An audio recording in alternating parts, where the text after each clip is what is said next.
Welcome to a fired-up Bayside Bowl for the 5th season of the PBA League. 8 teams made up of the best bowlers in the world, battling it out on the lanes over the next 4 weeks. Today, 2 quarterfinal matches. First, it's Pete Weber and the New York WTT Kingpins versus Dom Barrett and the Philadelphia Hitman. Then, Jason Belmonte and the LAX take on Norm Duke and the defending champion, Dallas Strikers. The Elias Cup, it's team bowling at its finest, and it starts right now.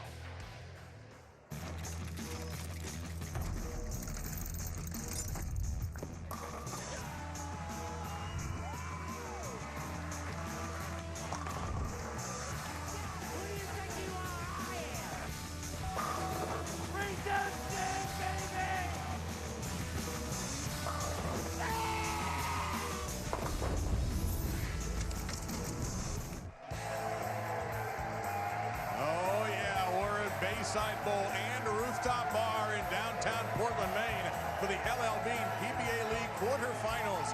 Welcome you inside Bayside Bowl. The atmosphere unlike any other in bowling. Our matches today, the #1 seed, New York City WTT Kingpins will take on Philadelphia's Hitman. Then the 4th and 5th seeds, the Dallas Strikers and LAX in this quarterfinal matchups today.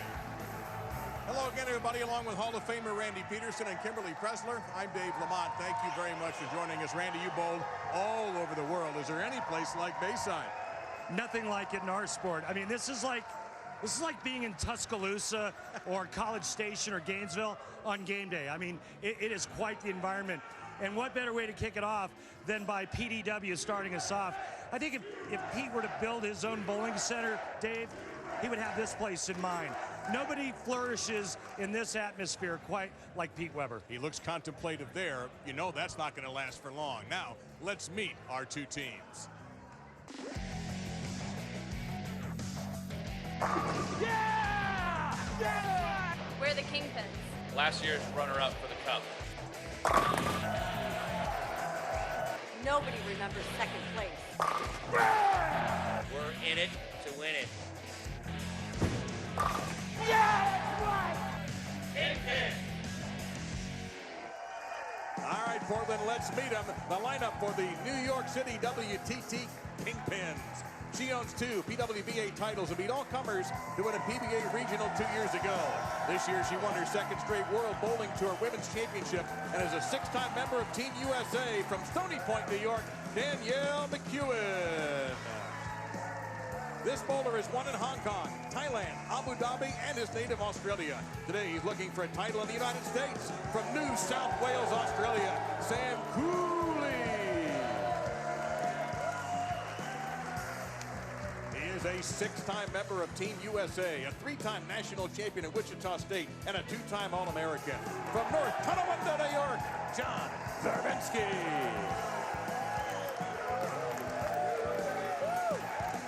37 PBA titles, 10 majors, 10 PBA 50s, 4-time ESPY winner, 120 televised victories, one of only 6 to hold the sports triple crown. From St. Anne, Missouri, PDW, Pete Weber.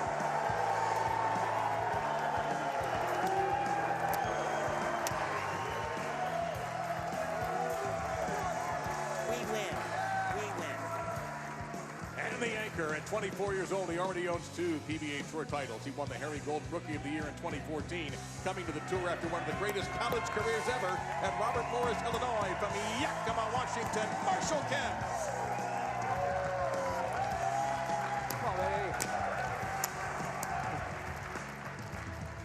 And the manager is a USBC Hall of Famer, one of the sport's most accomplished bowlers of all time.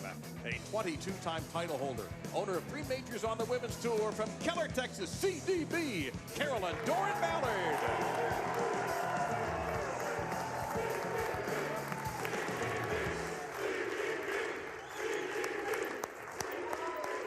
And now, let's meet the lineup for the Philadelphia Hitman.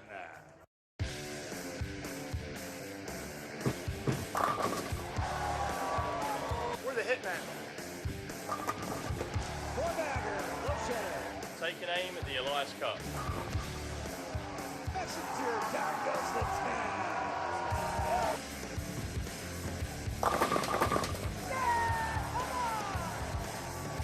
Hitman. This player has won a PBA Tour title in each of the last 4 years. He was a former All-American and 2-time member of Team USA from Marion, Indiana, Ronnie Russell.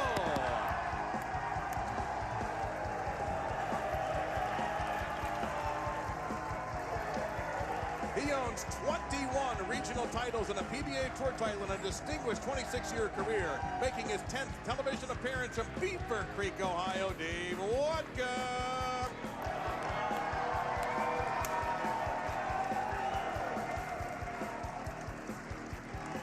He is a 2-time PBA champion and a past PBA Team Challenge champion from Avon, Ohio, Chris Loschetter.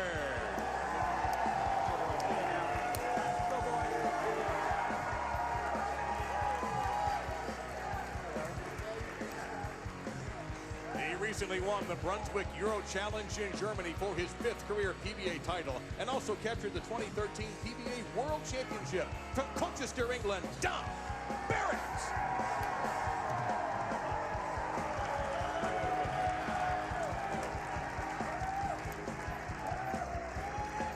A 2009 winner of the PBA World Championship, this 2-time PBA Tour champion is regarded as one of the game's toughest players to beat. In the anchor chair from Saginaw, Michigan, Tom Smallwood.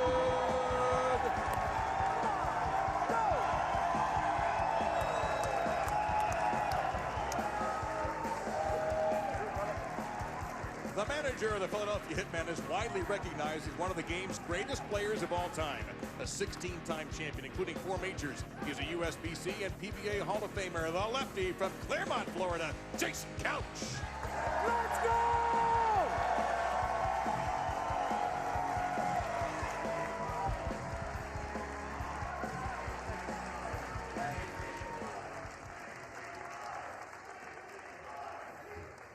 All right, I'm pretty tired now, Randy, so let's take a moment and send it to the 3rd member of our team, Kimberly Pressler, who's standing by with PDW. Thanks, guys. I am laneside with the man, Pete Weber. Pete, this is the 5th anniversary of the PBA League. Can you put into words what it's like for you and the rest of the teams to be here in this electric place with this amazing crowd? Well, first of all, the crowd is always amazing here, so this is going to be a great time no matter what. But as far as for me, this is great to be part of a team for 5 years in a row. It's awesome. My team, I love my team. I think my team has a really good chance of winning.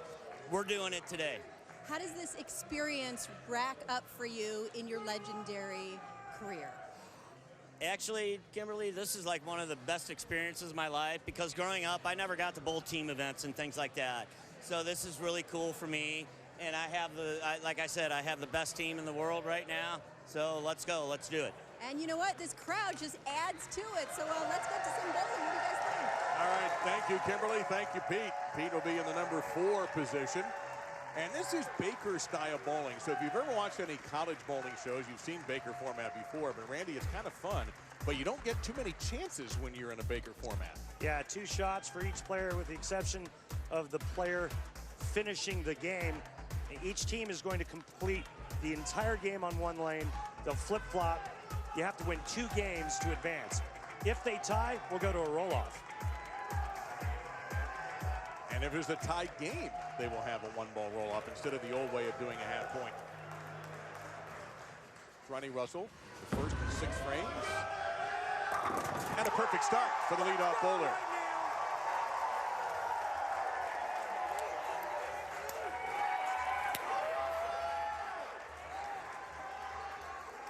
So for the WTT Kingpins out of New York, they go to Danielle McEwen. They love her in this leadoff position.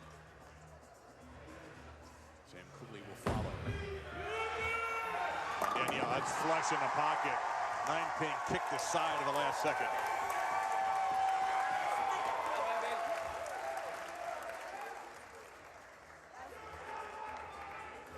Dave Wodka out of Ohio.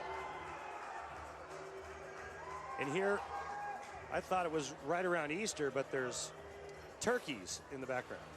Yes, and there may well be turkeys on the scorecard as well. And absolutely flush for Dave Wodka as well.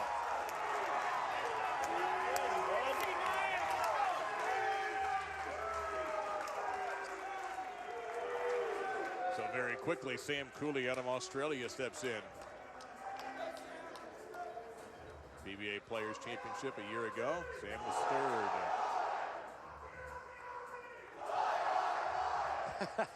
Love it. The Aussie, Aussie, Aussie, oi, oi, oi chant for Sam. It's got to hurry.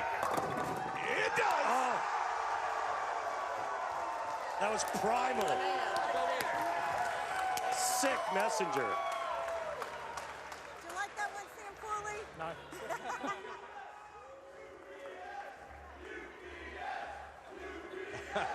Chris Lochetter. There are chants for nearly every player. And that's a little light, and he'll leave one behind. Were they chanting UPS? They were. Were they asking him to deliver? Yeah, I guess.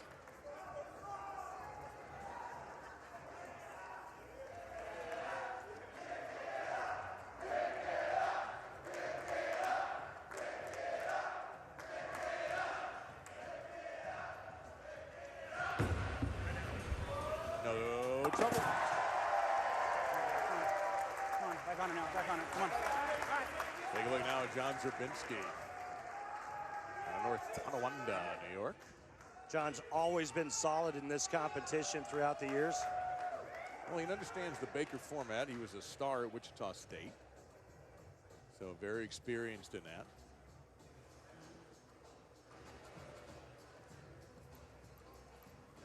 And just for a moment, there was actual silence, and there's kind of a quiet 10-pin for John.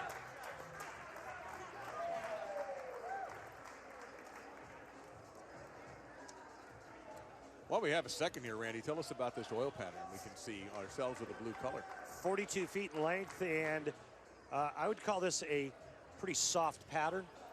Meaning? Well, we're going to have a lot of high scores, a lot of strikes. There's some forgiveness to both right and left of target. Everybody clean through three. It just seems like it just wants to keep hydroplaying. I don't get it. And here's Dom Barrett, who just won in Germany. He nearly won an extra framer event in South Florida last month, too. So he's been rolling it really well, probably the last 5-6 months. Him winning was just an eventuality.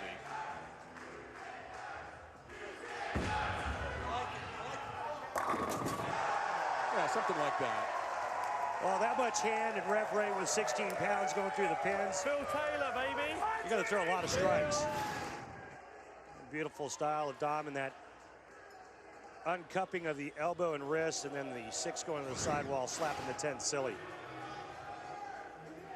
Going without the glasses today. What? I know. Yep, no, thought he was going to get a kick on that 10, but it was light. He actually kicked aside some trouble. Listen, man, you never mess with the mojo. Maybe he gave you his last pair.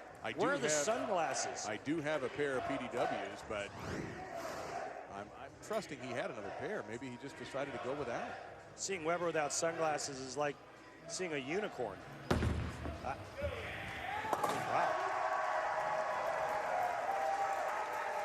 I'm kind of shocked at that, to be honest with you. This environment, Weber not wearing sunglasses, I mean, come on. Well, if they advance, perhaps he'll put them on. Phillies anchor. Speaking of people who've been rolling it pretty well the last few months, Tom Smallwood.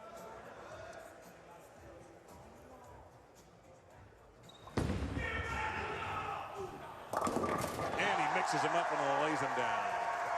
A man who bowls without an ounce of fear in him. Looked like he just caved in the bucket on that shot.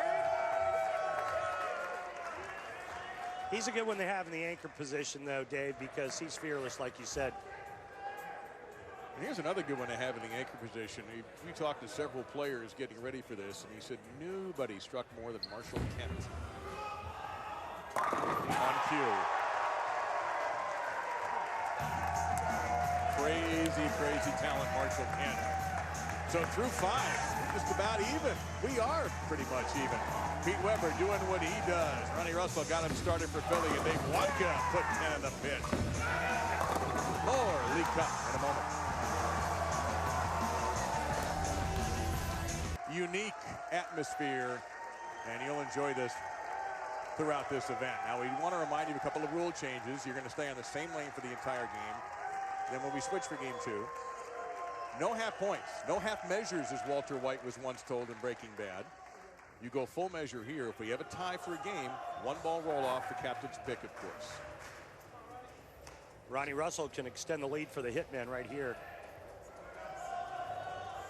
Russell, this will be the last ball he throws in this game. He bowls the first and 6th frames in this Baker format. Big backswing. Big strike.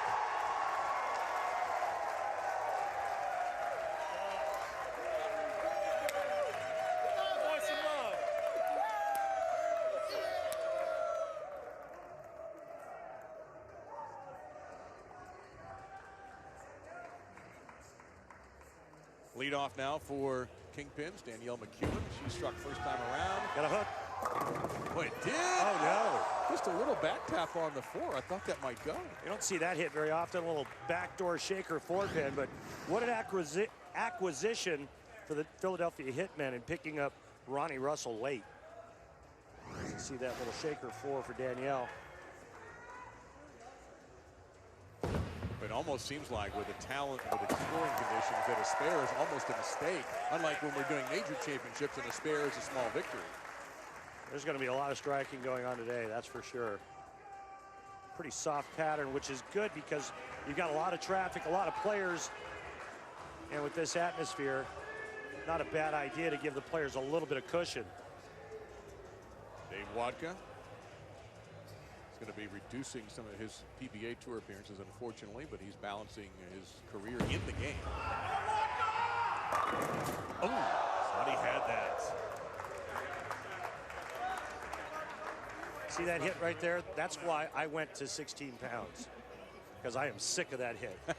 Now I only leave about half as many week 10s.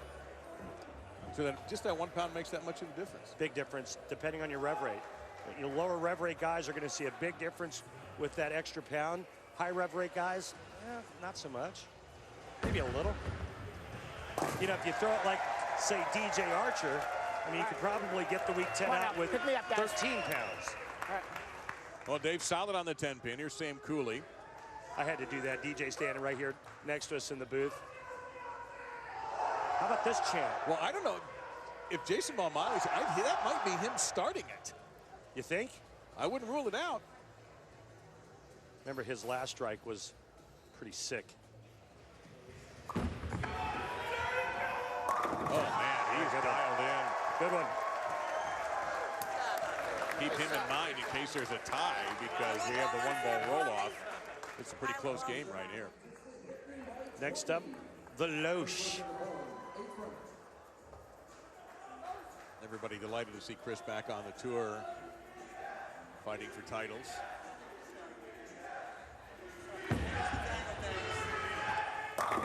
Yes, pick, save, and a beauty on that 10. Let's go, brother. Come on.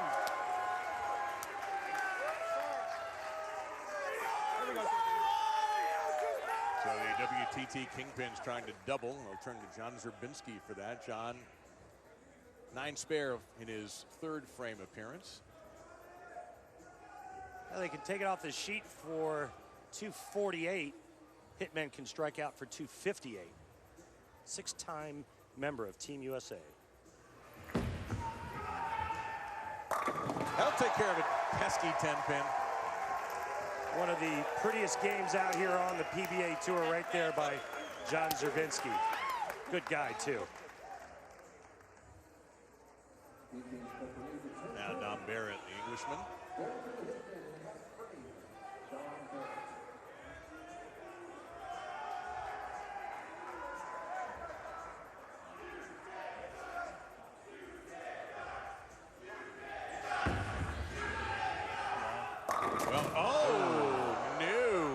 Guess what? Sorry, Dave. Guess what? Door is now open for New York to come back and win game 1.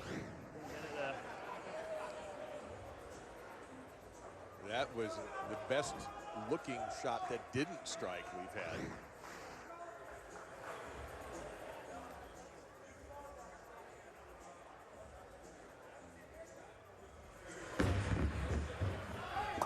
Smothered. get it. Just in a pinch, yeah. Just shot for a wooden start. So who do you turn to if you're New York for a big shot? Somebody who's made about 50,000 big shots in his career, and I might be light on that total. Hey, Mr. Big Shot.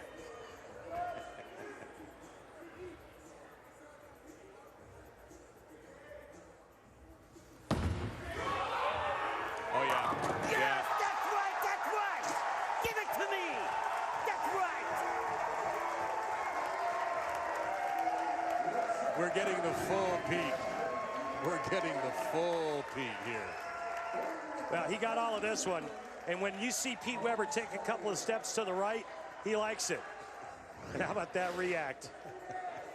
I would be disappointed if it was anything less. You think he likes this atmosphere? But do you think Tom Smallwood is even slightly affected by all of that? No. I don't think so either. There's your answer. 2 more for 238. And that would force Marshall Kent to get up in the 10th and double. That's awesome when you come down to the anchor boulders. Even the guys in the turkey costumes are pumped. On my team, I was also considered an anchor, boat anchor. Well, I think you would have been a great teammate.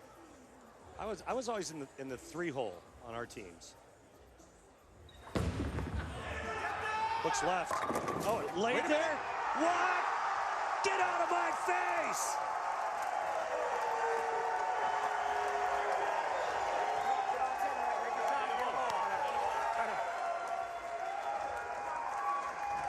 Yes, sir. And it's befitting Tom. Moving on to the next one.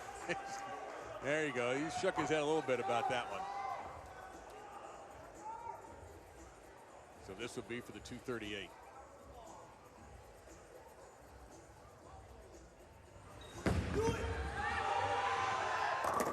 Yeah, why not? Split him in half. They'll fell. Well, that second of the strikeout from Tom Smallwood is our Barbasol close shave. You see Ronnie Russell's react there? Oh my goodness. Well, head pin goes to the sidewall. Looked like he got it in. The ball kind of laid there. And look at Ronnie Russell's reaction. Oh my. All right. He needs 2. Oh no. Are you kidding me? It looked like somebody kicked it left when it was halfway down the lane. Marshall Kent's got a sick hand. That 4-pin, never saw it coming. My goodness. Got to do it again, though.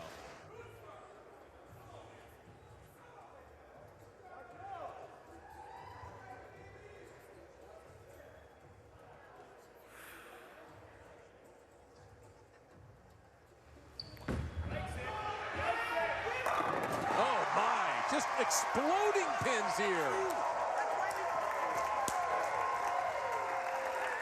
Well, I like his chances to get the 1 pin he needs on this shot. Well, you know, it's obvious with the last 5 shots that I've seen in the 10th frame that there's a little bit of room out there. But you know what? That's okay, because the last time I checked, we're in the entertainment business, and this is fun to watch. He'll just walk away from a strikeout. He's just destroying pins right now. Absolutely shredding them. So, New York wins the first one. If they win the second one, they're moving on to the semifinals against either LA or Dallas. The Hitmen have got to win the next game. So game 2 about to begin here at Bayside Bowl in downtown Portland. The LLB PBA League quarterfinals with the New York City WTT Kingpins ahead of Philadelphia's Hitman 1-0. Again, we are on the Baker team format. That means your leadoff bowler bowls the 1st and 6th, 2 and 7 for the second bowler, 3 and 8, 4 and 9. Your anchor, the 5th and the 10th. You win both games to advance. If the games are split, we have a 1-ball roll-off. If Philadelphia ties this, we will have a 1-ball roll-off. So New York will begin first. They have now switched lanes, and here is the 6-time Team USA member Danielle McEwen leading off for the Kingpins.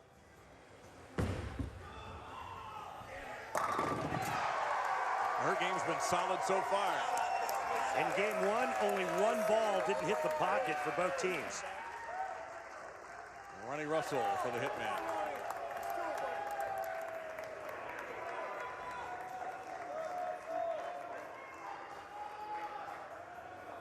Ronnie came out of the gate very quickly in game one with a strike.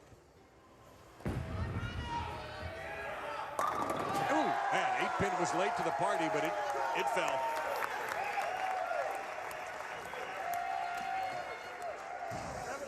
Let's have a little Randy Peterson track tech talk. Check out this follow-through. Very unusual. Now we see some of the players following through a little to the left for a right-hander, but this is big time. And actually you've seen Sam Cooley do it even more than that. Watch this live.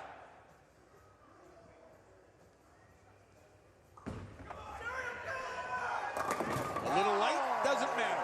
That's the new power game now, Dave. You know, back when we first started on tour a few years ago, you were taught to follow through right at the target or right at the pin that you're trying to throw it at. And now we see more and more follow-throughs going to the left for right-handers and for left-handers going to the right. Body's more open, angles are more open, follow-throughs are completely different. Is that because of equipment or Yes. just a change in philosophy? Equipment. Back then the balls didn't curve. Now these things are really, really strong. And Dave Watkill leads for the first time. We have an extra pin standing out. Dave has the tricky 2-8. I think it's the first time that somebody got less than 9. Jason Couch. My God, what a player he was. Yeah, Jason was, well, voted the 24th greatest player of all time and only player to ever win the TSC 3 consecutive times in a row. But Couch was one of the greatest ever. And Dave Watkill has seen that movie before. He handles that with ease. And Jason Couch, left-hander. Made a lot of money on this tour, 16 titles, 4 majors, and inducted into the Hall of Fame the year after I went in. Now the third hitter, you could say, for the Kingpins, John Zerbinski. Sporting a little facial fescue there. I wonder if it's because we're here in Portland, Maine. There is a lot of that here in Portland. Ooh, a little light there. It's all right, they were working on a double, and this is an easy spare. Teams have switched lanes. Ball reaction is going to be a little bit different. I think the left lane hooks a little bit more than the right lane, and you can see that right there. That ball hydroplanes just a bit.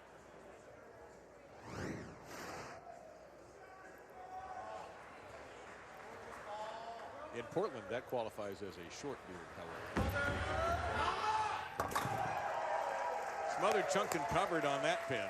That's a summer beard. Did you move? Right. No, I stayed the same. I just threw it. So low shedder up now in the third.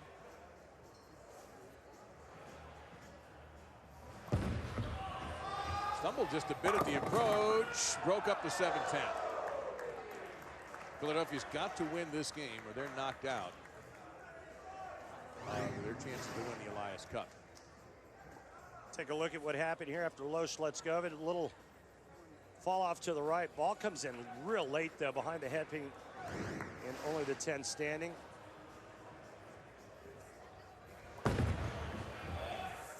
Oh no. Not good, especially when you're down 0-1. You hear the manager of New York, Carolyn Doran-Ballard, say, "We got this." Well, nobody more competitive than her. No, you are right about that.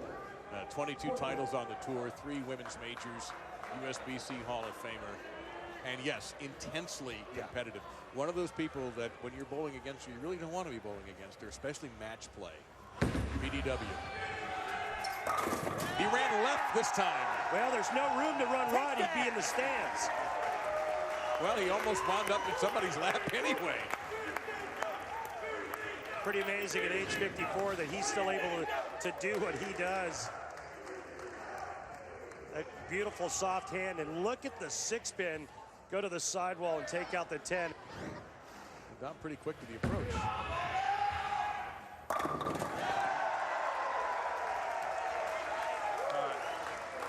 He looks a bit stoic.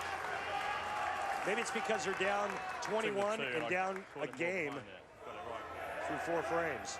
Well, here's trouble if you're Philly and you're down, because this guy has absolutely broken pins in half in that first game.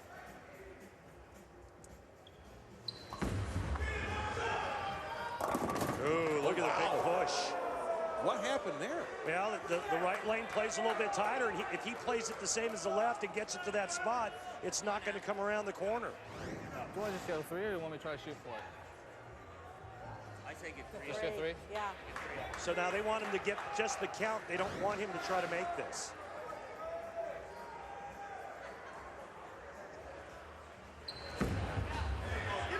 That needs a hook. Now, do you agree with that idea? Or should he have gone for it? I mean, you know, the thing is, they're working on a strike, so if he tries to go for it and then misses that bad. the 2-pin, now he only gets 8, so he actually loses a lot more pins in count. It would be 2 more pins in count. Right now, it's just 9. And, ooh, a ringer for Tom Smallwood. Going for the count keeps them within 1 pin of Philly. If Philly were to throw a 3-bagger there, they don't. So now they're still going to maintain a 9-pin lead. See, Tom Smallwood won the Sportsmanship Award last year. And he'll take care of the 10-pin.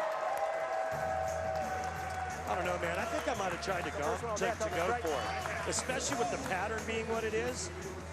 That's just me. Now, New York has the 1-0 advantage. If they win this game, they will move on to the semifinals. If they don't, we'll have a 1-ball roll-off to determine our winner in this quarterfinal. Take that! They go to the 6th. The leadoff bowler is back up in this Baker format, so this will be the last shot for Danielle McEwen in this match.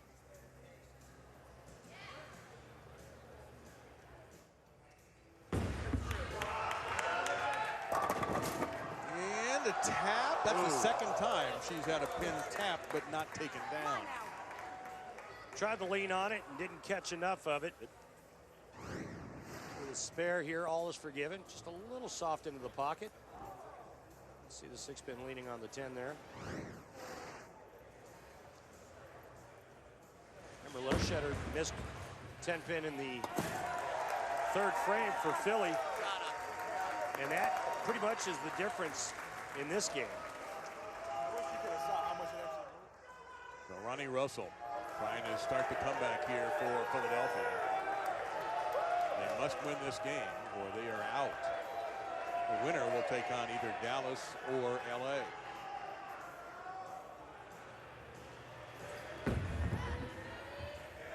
A big backswing for Ronnie Russell and a big strike. Ronnie Russell screws his thumb in first, then puts his fingers in a lot like Tommy Jones and the great Dave Husted.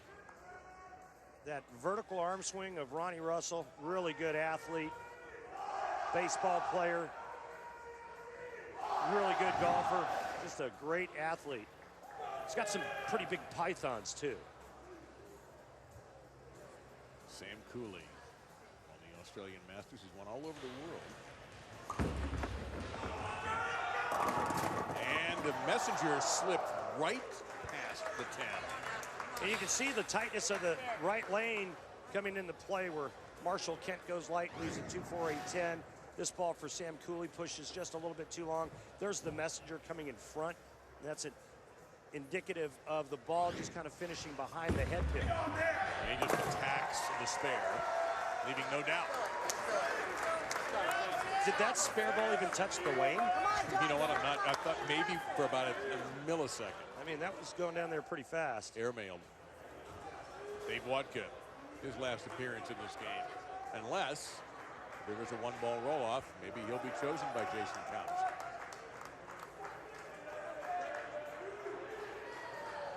You already wonder if the 2 managers have thought ahead. I'm sure they have. Who do they want if it comes to that?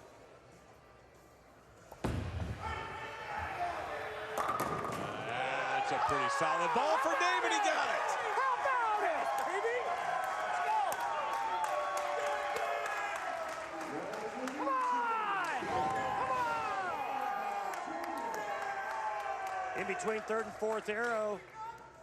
And that ball peels back in the nice break of the messenger.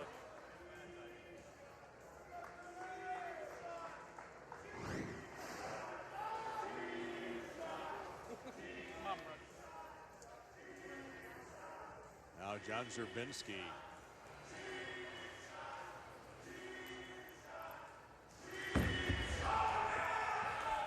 Well, that just stalked the pins. Yeah, that was beautiful. Let's go. Sam Cooley just gave him a high five and said, That's your cheap "Nice, that was shot right magnificent." Very good. You could have a future in Australian television. Loschetter.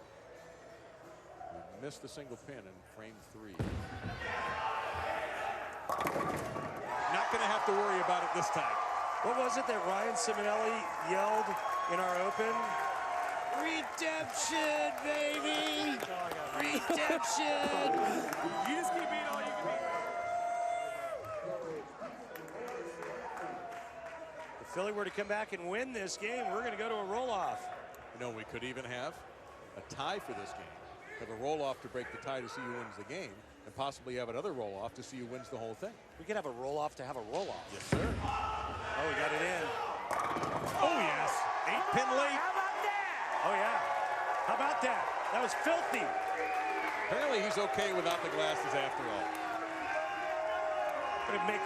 They're gonna come out with a drink here at Bayside Bowl called the Dirty Weber. I'm not sure what it's gonna have in it, but it's gonna be good. So right back to Dom Barrett. Hitman up a couple.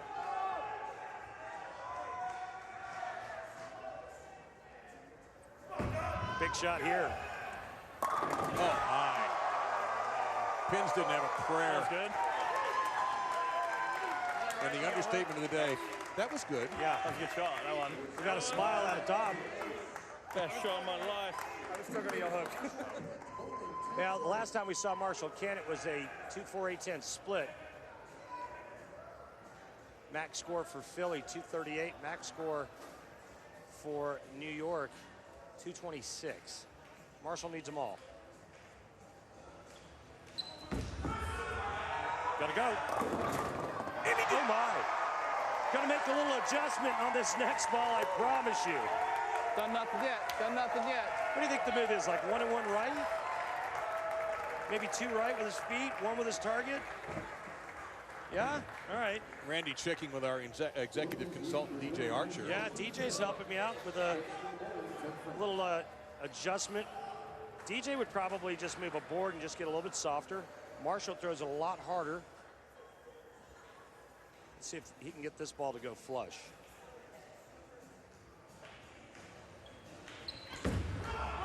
Definitely right. Definitely flush. So would you both say he made the proper adjustment? That was a pro move right there, brother. Pro stuff. All right, so one more for 226. Ain't no amateur hour here.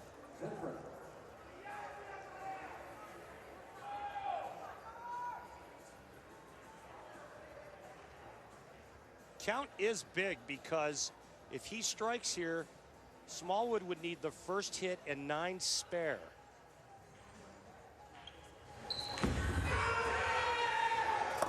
Oh, mistake. Man, leaving. So it's going to be 223 instead. Hang it. All right. Nice. All right. All right. All right. So again, Carolyn's got to start to think, who's my bowler? Who's it going to be in that one ball roll-off? I've got a name. Smallwood needs this strike and then count.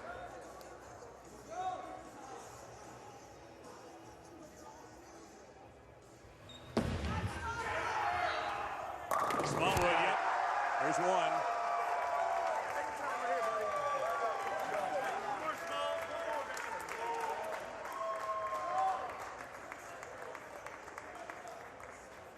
8 on this ball, they win. And they will force the one ball roll-off.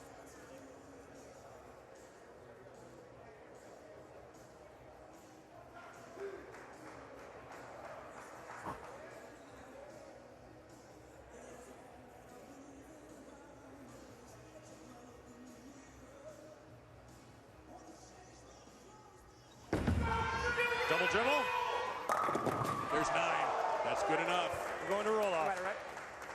Okay. This is how it's going to work. It's a one-ball roll-off. So Philadelphia has won this game. They're 1-1. If they tie, we'll do it again. Tom's going to go ahead and clean up his business, take down the 10. So let's find out who's in the roll-off. I'm going to go on the left lane. Who's going first, Carolyn?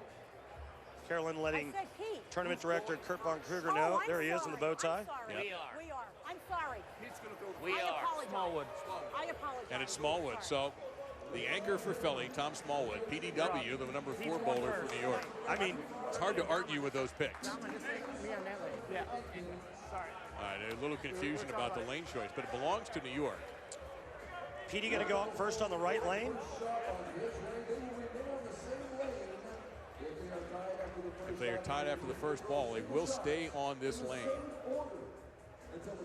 Oh, now apparently it's going to be Dom Barrett, we are told, not Tom Smallwood. So Jason making a last-second Oh, there you change go. to Dom Barrett. Yep.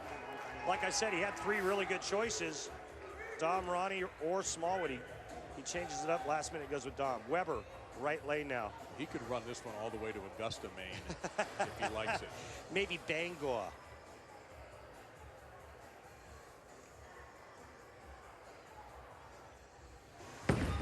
Uh-oh. Come on, right there, baby. Right there. You get some now. And I am PDW. Yep. Good stuff.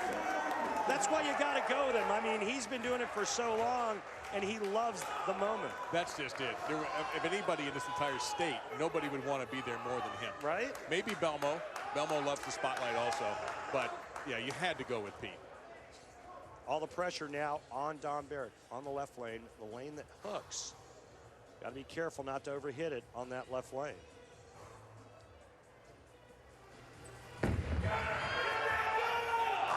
We'll do it again. This match is not over. What a great shot that was. What lane? All right, they're going to switch, bring in someone else now. And looks like it's going to be John Zerbinski here for New York. Same lane. Same lane is correct, whoever is asking. I think that's Jason Couch who was asking for that. And now, Same lane? Yeah, no, it's John Zerbinski who's asking, same lane. Smallwood. Now we heard Smallwood's name again. I think this time he is going to bowl. Right. Well, they got to change up the players now. And so well, Zerbinski's done well in this lane. Yeah, he threw a beautiful ball on this lane last time around. This is for elimination. Winners move on. That's That's hurry. Look, Miss. look, look, look, look. No, Oh, my. no, not going to happen. Oh, The strike will win it for Philadelphia. unbelievable. Great shot. Great shot. Yeah, Johnny made a good shot there. Now Smallwood going to put an end to New York. Knock out the #1 seed. Still to come, LA and Dallas.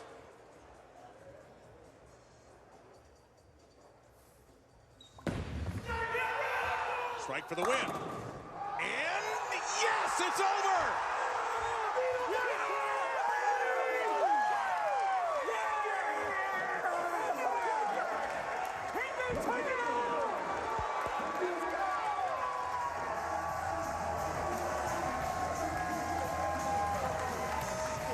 The #8 seed, Philadelphia Hitmen, have advanced to the PBA League Elias Cup semifinals on a messenger.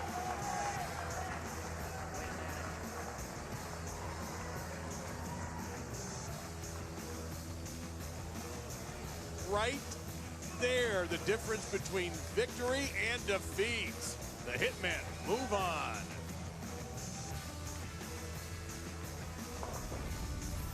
After the 8th seed, Philadelphia Hitmen have defeated the New York City WTT Kingpins in a, took them 2 frames roll-off, 2-ball roll-off here on a big strike by Tom Smallwood. They will take on the winner of the match we're about to see now with the Dallas Strikers and the LA squad, LAX, and this is an unbelievable star-powered match. Jason Belmonte for LA and Norm Duke for Dallas, among others. Well, Norm Duke's team is the defending champions of this event. Remember last year, they built a Baker 300 game. You got Norm Duke, Bill O'Neill, and Tommy Jones to start that team off. On paper, they look to be the favorites, but you can't count out LAX, especially when the anchor bowler for that team is the hottest player on tour right now in Jason Belmonte. And let's go ahead and meet the LA squad.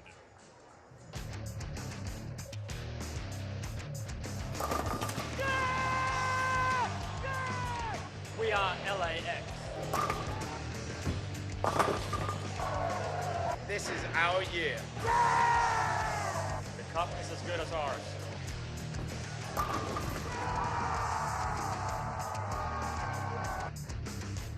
LAX.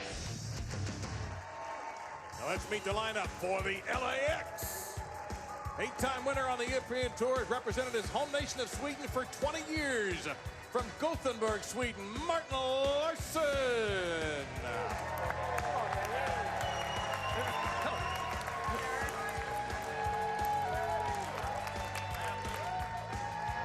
Last year, he set a PBA record by winning 9 regional titles, making his first Team USA appearance this year. From Chandler, Arizona, Jacob Buttra.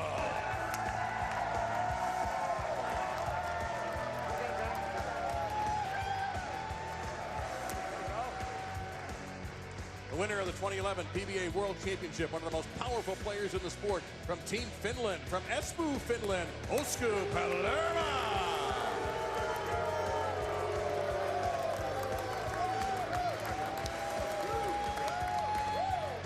He's won 6 times on the European Tour, 10 different countries and bowled to 314 different nations. From Cheshire, England, Stuart Williams.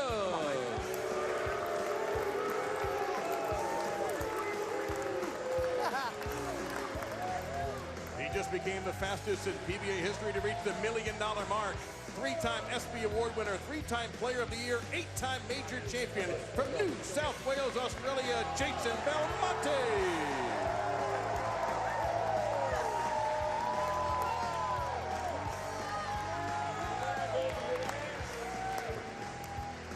And the manager for LA is one of the game's most respected figures on and off the lanes. A 4-time member of Team USA, 2 PBA regional titles. From Phoenix, Arizona, Andrew Kane.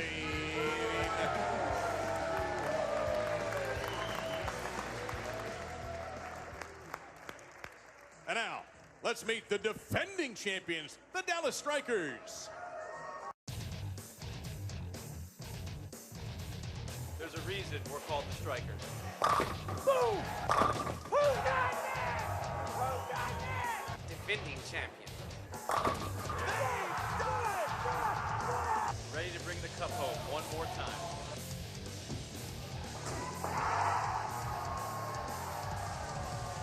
Dallas Strikers. Defending champion. Leading off for the Dallas Strikers, an 8-time PBA champion, including a victory last year and a winner of the U.S. Open in 2010 from Langhorne, Pennsylvania, Bill O'Neill.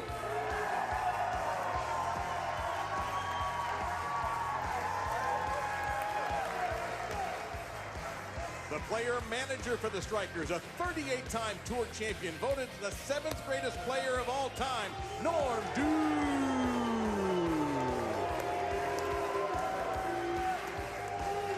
One of the rising stars of the PBA Tour, he made 2 televised finals last year at the World Series in Reno. From Greensburg, Pennsylvania, B.J. Moore.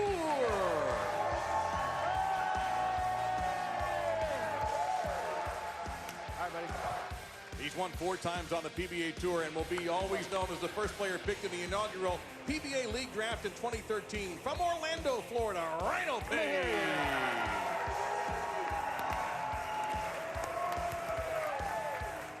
And the anchorman is an 18-time PBA champion, including 2 major championships. The pride of Simpsonville, South Carolina, Tommy Jones.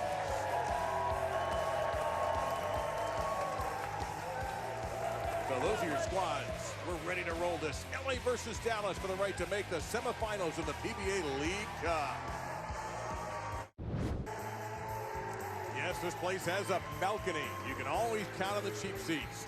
LL Bean PBA League quarterfinal match number 2. The 4th seed and the 5th seed is going at it right now. And the player manager Norm Duke is standing by with Kimberly Pressler. That's right. He is also part of the team that is the defending champions. You know what? You guys had great chemistry with your team last year, even earning yourself a brick here with a 300 perfect game. Yeah. But you have a new lineup this year. Could you explain to the viewers why it is that you have that lineup? Well, yeah, it's different than our victory lineup last year, simply because you can only protect 3 guys. Sean Maldonado got drafted right out from under me. Luckily, though, I went back. I got my #1 draft choice of 2013. He's back, and we're ready. And you still have that powerhouse in Tommy Jones, who's won this 3 times, and he was MVP.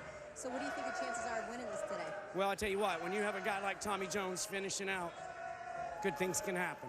Good thing can happen indeed. So let's get to bowling, guys. Let's Back go to you in the bowling. booth.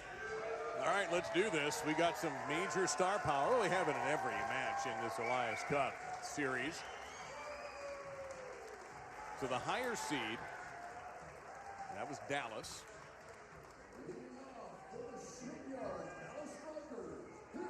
And Bill O'Neill will lead it off. So that's a pretty solid choice for Norm Duke to get an experienced star like Bill O'Neill. A pretty strong team right here. Yes.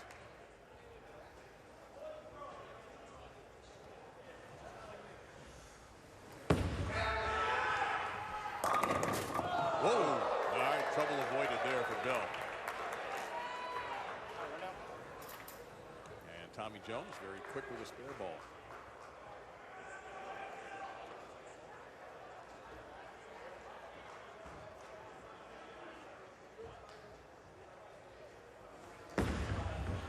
Hang on. All right, he did. Bill's been working on his roll to try to keep his hand more up the back. And Legs a little tight on that one. you know, when I throw it bad, my hand kind of folds around the side of the ball early. I try to keep my hand underneath it and roll it more end over end. So here's Martin Larson. A very competitive big February. Made a couple of shows. And kicks aside to 10. Yeah, there's one of the nicest guys on tour right there, Martin Larson. Sure was nice to watch him in February.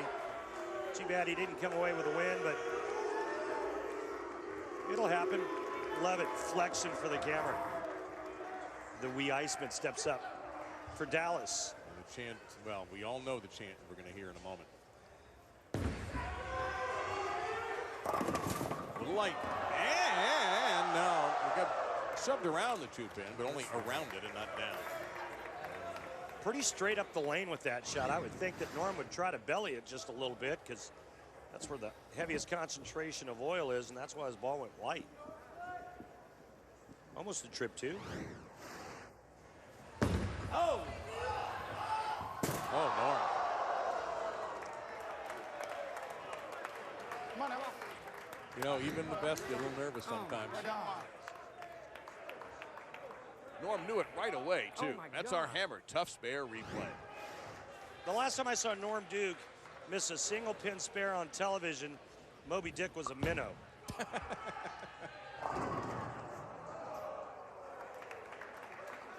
We might have to consider a new tough spare replay as Jacob Butter's first shot leaves trouble.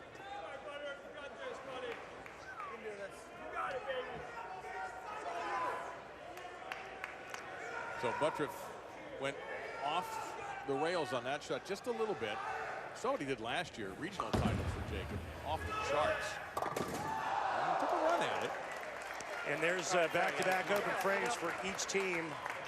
Why were you so much further right on that? That's how it was when I was on there. Here's a sneaky good pick for the Strikers. I'll tell you what, I think this is one of the best picks in the draft right here. BJ Moore is an absolute animal.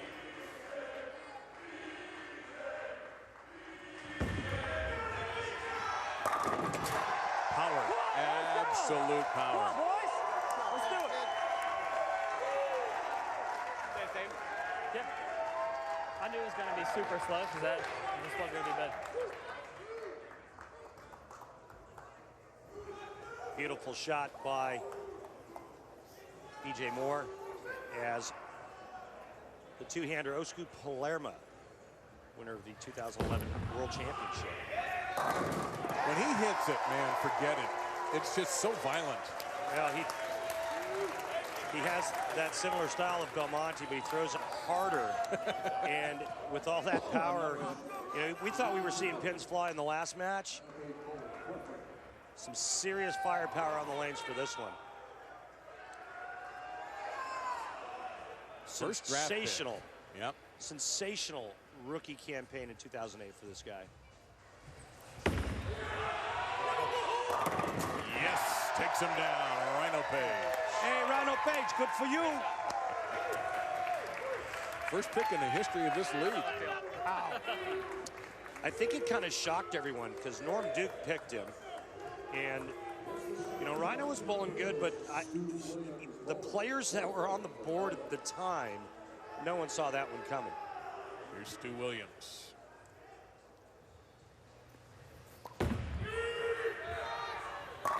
Oh, he knew it all the way. Get some! He kind of moonwalked back just a little bit on that. He knew it. I'm going to tell you something right now. If I had a team and I was bowling on a team, I would want to be on Stu Williams' team.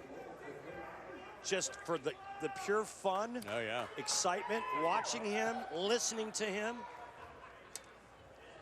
Tommy Jones. How slow is this one going to be? Excellent choice for your anchor bowler. He has been a dominant force in this event. Now, a reminder of this Baker format. We've now seen everybody on the team have their shot. Now they'll recycle. The leadoff bowler moves to frame 6. Bowler, the second frame to the 7th. 3rd through 8th, 4 through 9. And now LA will finish their cycle with Jason Belmonte. Oh, that's not bad. Yeah.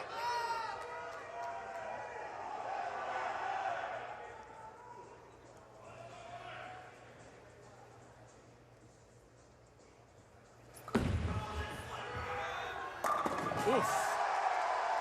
Dirty. I thought that was a hair high, and then it just held perfectly at the end. Dirty. Man. So as you might have guessed, this group is off to a fast start. We've got turkeys for both squads riding through 5. We'll recycle the lineups when we return.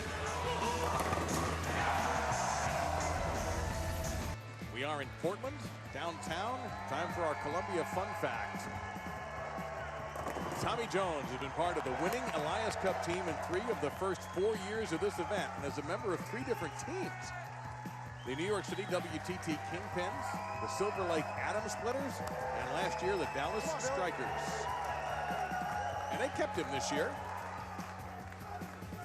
Well, Tommy Jones is always great in the 10th frame, and that's why he's bowling anchor for this team. But he's always been great in the clutch. Even through 5, we go back to the top of the order now in frame 6 and Bill O'Neill. Through the face for a 3-6-10. Yeah, looked left out of his hand the whole way.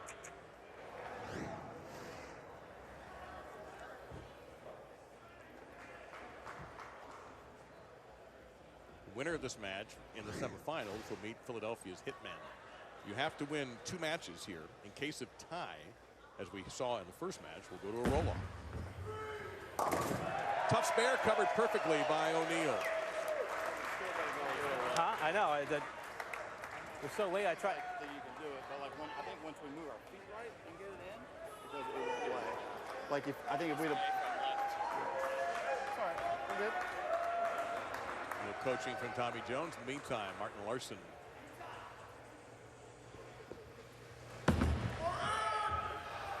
And look good all the way. Oh my. I started calling him Marty. I think he likes it. Was that the Gothenburg shuffle there from Martin? Not sure. Here's Norm. He missed a single pin first time up.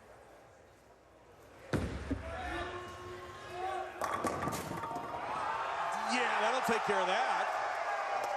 Yeah, that's why Norm throws 16 pounds right there for that kind of pin action.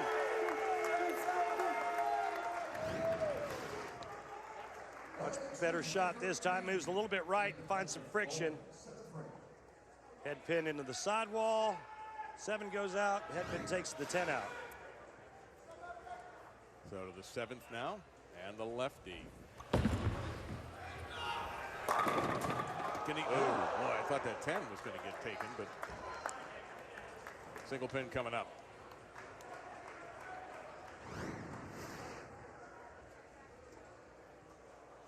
That was unfriendly, to say the least. Well, Jacob made a lot of noise last year, earned himself a spot on Team USA.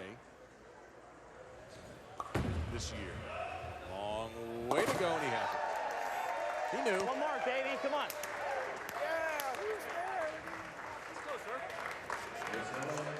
On to the 8th we go. And B.J. Moore. He had the first strike of the match for the Strikers. We're down a dozen.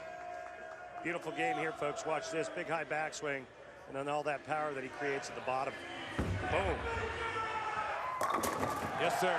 Kind of reminds me of a violent Dom Barrett. Come on. You know, Dom Barrett does it so much cleaner and smoother. Dom, when he does it, doesn't really look like he's doing a whole lot. B.J. Moore looks like he just gets all over it. Each with the same result. So to the 8th, and right back at L.A.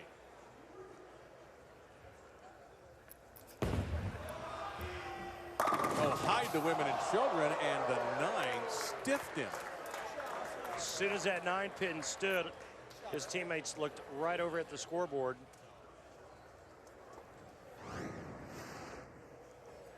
Inside just a pinch, and the ball goes right by the 9 pin. A spare here, their max score would be 236. Dallas Strikers can strike out for 245. Well, Palermo takes care of business on the single pin. We go to the 9th. Rhino Page, who struck in his 4th frame. See the max scores. Strikers have the edge on that if they punch out. Big shot for Rhino Page style.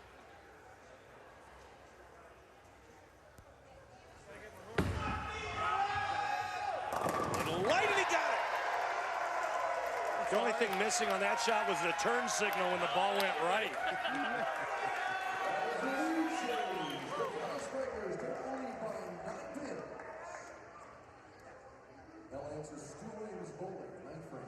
He knows that was close. Stu Williams now stepping into it. He struck. The last 3 bowlers for both teams struck on their first appearances in the game. This is the last one for Stu in this game. Huge left turn and a ringer. Oh, man. That was trouble now. Now the best they can shoot is 225. Come on. You've got Tommy Jones, who is really standing by. I mean, Tommy's ready to throw right this second. Well, spare here. Tommy Jones will get up in the 10th frame, needing a strike to shut out LAX. If Tommy goes 9 spare strike, LAX can strike out and win by a pin. There you go. There's the Dallas Strikers need for, and Tommy doesn't want it quiet in here.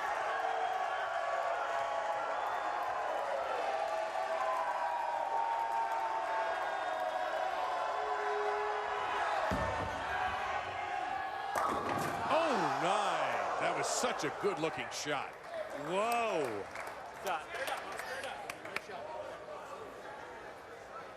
Wow. What a great shot here. Just right of 4th arrow. That was a pretty fast ring and 10. So spare and strike. Jason Belmonte will need all 3 in the 10th to win by 1. And there's a possibility. Well, let's see what Tommy does here. First off, he's got to nail this, which he does. Nice There's shot, a big shot right here. Big shot here. Big shot. Get the count. To force that man to double and more. Shot out. I'm not Norman.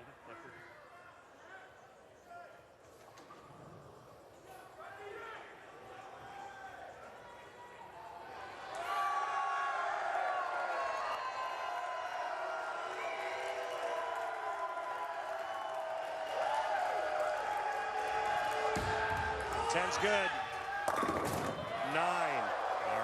So 223. So now what does Belmo have to do? Double 9. A double and 9. They win the first game. If he doubles and 8, we'll have a 1-ball roll-off.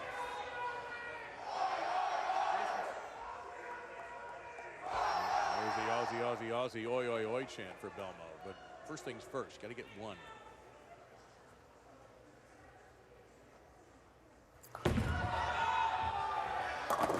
Got 1. When Jason was red hot, he was so good in the 10th frame. Then he had some struggles in the 10th frame. I believe he's all the way back now. Picked up 2 majors during Big February in Columbus and in Vegas. Needs this one.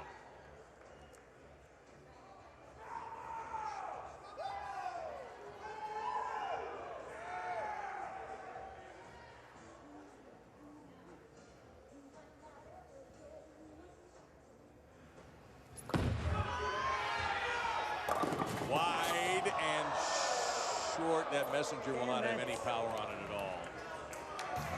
And the Strikers, the defending champions, will take the first game.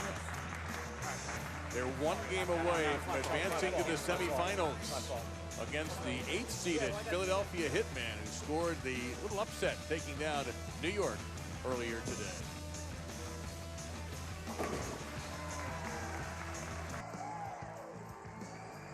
Eight teams make up the PBA League. Philadelphia advances to the semifinals and will play the winner of the match you're currently watching, the Dallas Strikers and the LAX. Next week, 2 more quarterfinals. 2-time Elias Cup champion Silver Lake Atom Splitters and Chris Barnes versus the Brooklyn Styles featuring Sean Rash and Walter Ray Williams Jr. Also on that show, the Motown Muscle take on the hometown Portland Lumberjacks, where you'll once again see a recent PBA champion, Kyle Troop, and his unforgettable afro will return to the lanes here at Bayside. Now, Randy, let's go back to that 10th frame. Yeah, you know, he went light the first ball in the 10th, and I thought if anything else, he was going to catch more of it to make it come around the corner, and it was exactly the opposite. Let's send it down to Kimberly. Thanks, guys. I'm joined with Jason Belmonte and Andrew Kane. Andrew, we'll go to you in 1 second, but Jason, we want to know what happened in the second frame in the 10th. Yeah, I was a little too soft with it at the bottom. I kind of rolled it. I should have been a little bit more aggressive like I was in the first shot.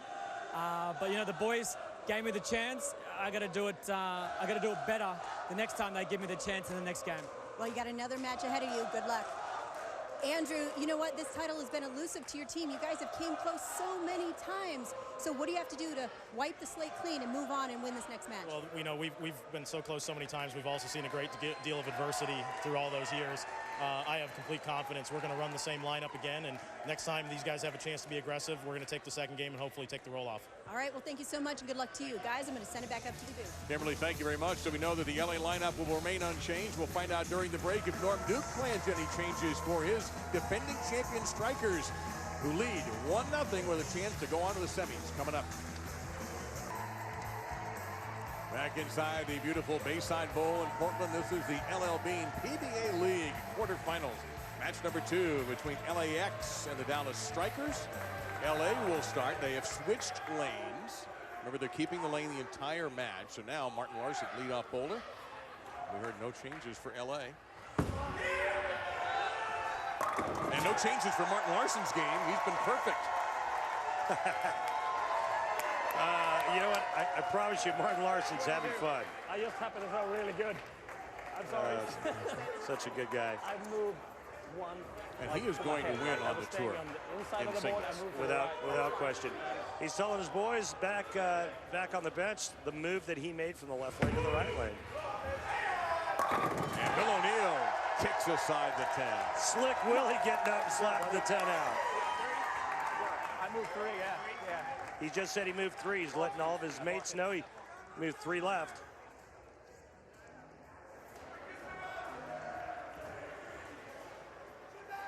Now the lefty. Gotta be a snap turn and a 5-pin. Just got squeezed like you'd squeeze ketchup out of a bottle. And Jacob Buttriff is throwing urethane, believe it or not, making the urethane ball look like reactive resin. Feels good. And Buttriff celebrating.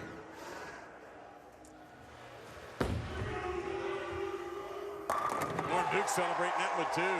10 straight back for the player manager for Dallas.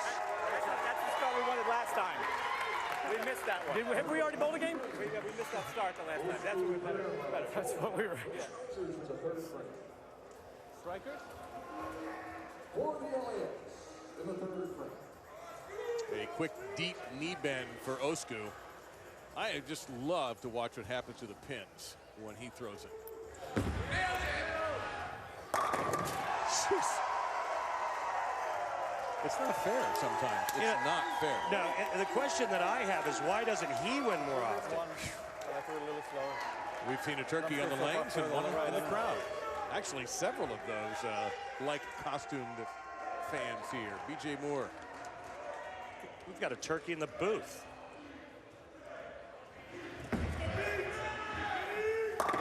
Oh, that was a weird one. Almost a 4-7-9. By the way, we'll have an internet poll later for you all to vote on which of us is the turkey in the booth. Hey, listen, I wasn't referring to you or myself. I mean, there's a lot of people in the booth right now. That's a good point. You know, it could be a number of people. You just assumed I was talking about you and me. So, no, I mean, look out, look out. Yeah. You could see that immediately. Bad time for that to happen. Up 1 game to love, and LAX getting off to a red-hot start with 3 in a row. Now, Beef Stew has won a title in 10 different countries. And a 300 game in 14 different countries. I'm not sure I've ever visited 10 different countries. I don't, well, it's close for me. Beautiful shot there. Yeah. Beautiful stroke. You can see the 6 just overwhelmed the 10. I moved 2, but I tried to square up just a little bit because I don't think that when we're doing that, it's as good. So that's why I tried to just square up a little bit. He moved 2 boards right and just tightened up his angle on the right lane, which is the tighter of the 2. Here's Rhino. Go for you. Well, we'll see. He only gets a good for you if he gets a strike. Ring of 7. And you heard the ball bounce on that lane. I wonder if it took just enough off of it and created that late angle into the pocket. Boy, they could have used one there after the open frame. Yeah, they survived an open. They missed a single pin miss by Norm Duke, of all people, in the first game. They survived that to win the first game.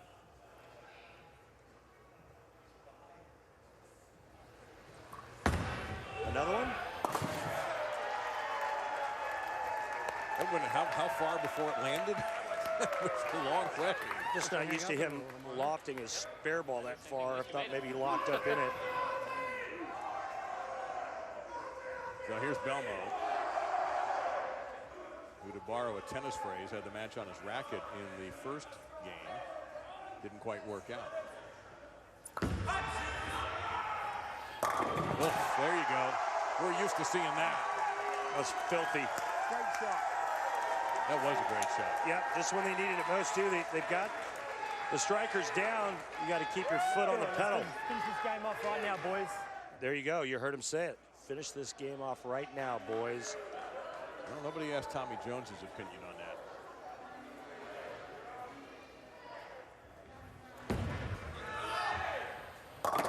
No, 5-pin. We've been here. Not yet. Players get a little pumped up. The crowd had already arrived that way. And we go now to step aside, but the Strikers up 1-0, but LA up in this game. Not far from one of your old hometowns. So LA clean through 5.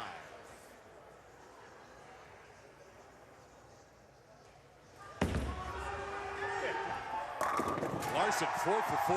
Yeah.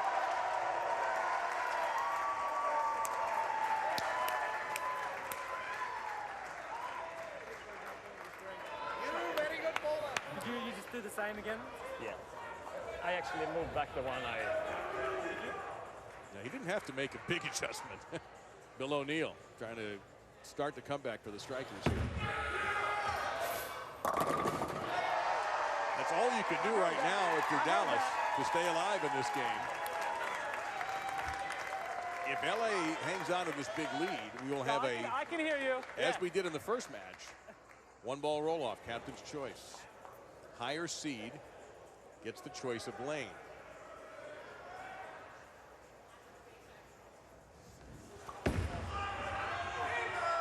Butcher, yes sir, 7-pin that time, obeyed. The higher seed here, by the way, is Dallas.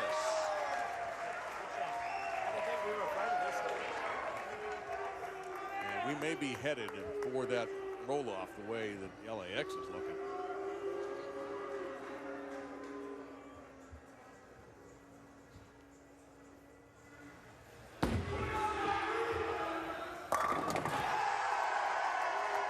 Norm Duke buries him alive. Well, I got to tell you, honestly, I don't think they have a chance to win this game. And right now, all eyes are on LAX to see if they can bowl the second perfect game in the history of this competition. Dallas did the first one.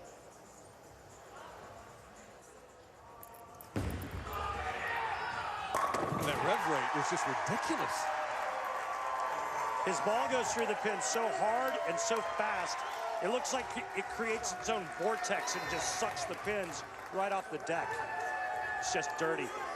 8 in a row for LAX.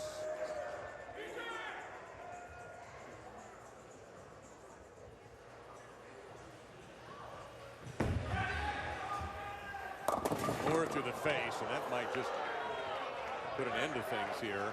And now, if you're Dallas, if you're Norm Duke, do you pick yourself to take that shot? No, you go with Tommy Jones. Hey, okay. Just take a lineup shot in case. Yeah. Okay. I told him to take a lineup shot in case. Randy, most of our fans know, but for those who may not, what do you think Tommy meant, or what does Tommy mean by take a lineup shot? Tommy is telling him to not attempt to make the split, throw a strike ball, a lineup shot, to give yourself an idea of how you can get to the pocket. Remember, he's missed the pocket the last 2 shots. Changes balls, gets a little different look. First ball, his first shot went high, left a 4-7, almost 4-7-9. This time he goes right through the face, even higher. So he makes a ball change, and now he's trying to find a little different shape in case they need him in the roll-off. And as you saw in the roll-off, it went to 2 different bowlers before finally Philadelphia got the strike to get the victory. So here's Stu.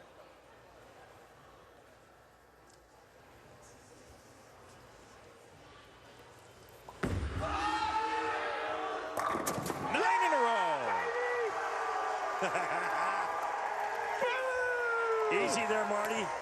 Don't take on the beef. Now, up to Belmonte for perfection. Hey, next time you do that, let me come up behind you first, okay? Marty's going to need a little leverage if he wants to go up against Beef again in the chest bumping contest. And Rhino Page takes care of a reluctant 8-pin. Yeah, nice shot by Rhino. All right, it's all up to Jason Belmonte. Remember how he finished the 10th frame in the last match. Needing a double, gets 1, misses on the second ball. If you roll a 300 here at Bayside, you get a brick to commemorate your 300. And one more thing, but let's wait for this shot. That's 1. Randy, tell us what they also might win if they, well, they will win if they punch out. Yeah, they'll split $10,000 amongst the team.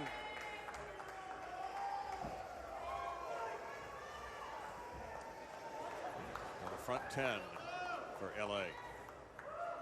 And you talk about the brick with these players, they're genuinely excited to have that memorabilia here at Bayside. Yeah, it's a big deal.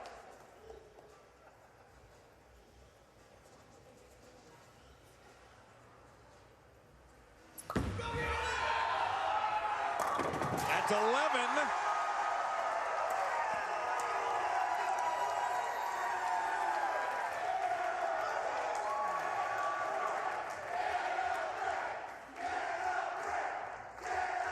They're yelling, get a brick.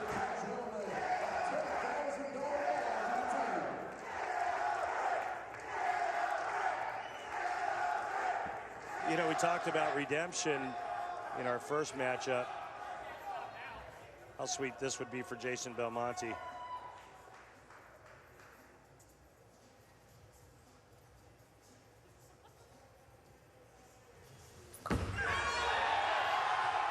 Oh, wait, get the messenger. No, he thought he had it. 299. Oh my God. I thought that was so good. It was. Boy, as soon as he left, as soon as the ball got to about the arrows, both arms went up. Belmonte thought it was 10 in the pit.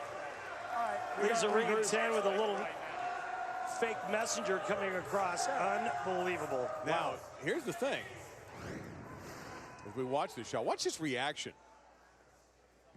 He's got it. He's got it. He's got it. And then this. And then the teaser. Man. And even to make it worse, that rather lame effort by the messenger pin there. Right. All right, so here's the deal. We got to shake this off because now we're going to determine a winner. Both teams have won a game. I got to think that's my guy to take the roll-off shot if you're LA. He gave us to Don Adams, missed it by that much. Now, we're still finishing this game out, by the way, with Tommy Jones. This is not the roll-off.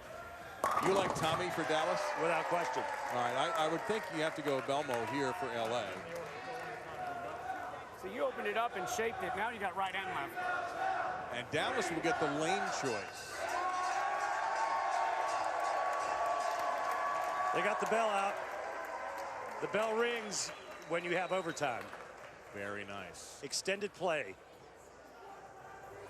So it'll be one ball, lane choice belonging to Dallas in this case. That's the one I'm worried about. That's the one I'm worried about. Yeah, if he gets it right, it burns up early, and then it That's the one runs I'm out worried about, like, when I get it long. Runs out of steam, and he flat tens. Just keep it in the oil a little bit longer so the ball can store. All right. So is Norm going to pick himself here? Yep. Norm's gone. Well, he is the player manager, so it's his choice. And he.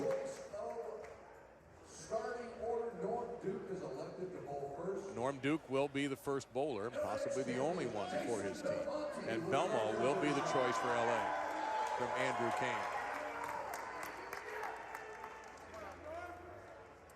So one ball, no spare shooting here. Best scorer wins. And as you may have to go more than one frame here. The winner will go to the semis against Philadelphia, who won in similar fashion.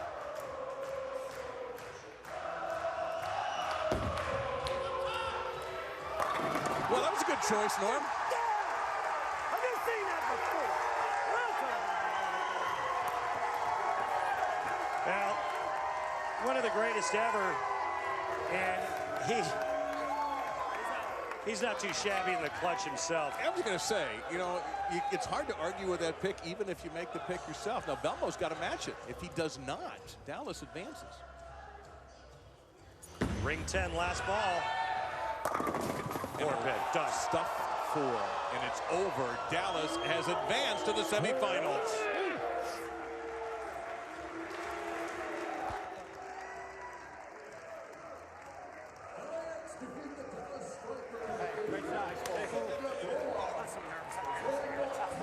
So Dallas advances to take on Philadelphia in the semifinals. Norm Duke called his own number.